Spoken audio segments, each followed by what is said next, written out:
Hello hello hello ఎలా ఉన్నారు అందరూ? రోజు మా ఫ్రెండ్ చెప్పే రెసిపీస్ అన్నీ ఫాలో అవుతున్నారా? అందుకే ఇవాళ ఒక ట్రావెల్ వ్లాగ్తో మీ ముందుకు వచ్చేసాను. ఆగండి ఆగండి, ఫ్రెండ్ ఏంటి, రెసిపీస్ చెప్పడం ఏంటి అని ఆలోచిస్తున్నారా?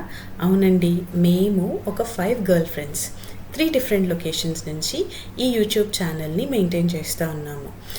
మా డిస్క్రిప్షన్లో కూడా అదే అప్డేట్ చేశాము. సో మేము 5 ఫ్రెండ్స్, ముగ్గురం యూఎస్లో ఉంటాము, నేను కెనడాలో ఉంటాను, ఇంకొక ఫ్రెండ్ ఇండియాలో ఉంటుంది. సో మా life style, cooking, vlogging, daily routine అన్నీ కలగలిపి మా ఎక్స్పీరియన్సెస్ అన్నీ మీ ముందుకు తీసుకురావడానికి మేము ఈ ఛానల్ని చూస్ చేసుకున్నాము.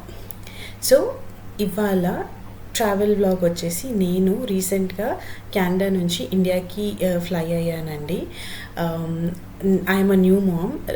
ఒక ఫ్యూ మంత్స్ బ్యాక్ నాకు పాప పుట్టింది. సో నా మెటర్నిటీ లీవ్ని ఇండియాలో గడుపుతామని చెప్పి పాపని మా పేరెంట్స్ని తీసుకొని కెనడా టు ఇండియా ట్రావెల్ అయ్యాను. మీరు చూసినట్టయితే కనుక మేము ట్రావెల్ చేసిన రోజు సివియర్ స్నో స్టార్మ్ ఉండింది కెనడాలో. సో దారి పొడవుతున్న అసలు ఎయిర్పోర్ట్కి టైంకి రీచ్ అవ్వగలుగుతామా లేదా అన్నంత ఘోరంగా స్నో పడింది. చూసారు కదా రోడ్లు అన్నీ ఎలా స్నోతో నిండిపోయాయో. అలాగే ఎయిర్పోర్ట్ కూడా. ఫస్ట్ మేము మాంట్రియల్ త్రూ ట్రావెల్ అయ్యాము. మాంట్రియల్ ఎయిర్పోర్ట్లో వెళ్ళి చెక్ ఇన్ చేసి హడావిడిగా చెక్ చేసి లోపలికి వెళ్ళిపోయిన తర్వాత ఆల్మోస్ట్ ఒక 45 minutes to 1 hour ఎయిర్పోర్ట్లో ఏరోప్లేన్లో కూర్చోబెట్టేశారు. బికాస్ క్లియరెన్స్ రాలేదు ప్లేన్కి ఫ్లై అవ్వడానికి because of the bad weather and all.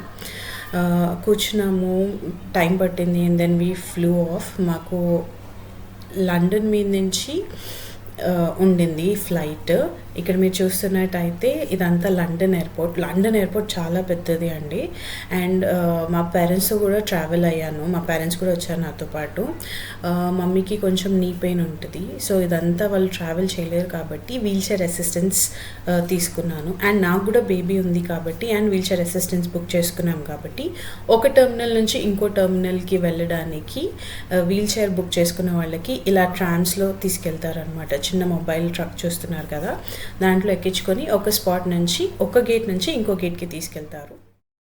లండన్లో 5 hours లేఓవర్ తర్వాత మళ్ళీ సెక్యూరిటీ చెక్ ఇన్ చేసేసి ఫ్లైట్ బోర్డ్ చేసేసి ఫ్లైట్లో ఫుడ్ ఎంజాయ్ చేసేసి మంచిగా రెస్ట్ తీసుకోగానే ఫైనల్లీ హైదరాబాద్ ఎయిర్పోర్ట్లో ల్యాండ్ అయిపోయామండి. కెనేడియన్ బ్రాండ్ టిమ్ హార్టన్స్తో పాటు మన 4 సింహాలు స్వాగతం పలికాయి.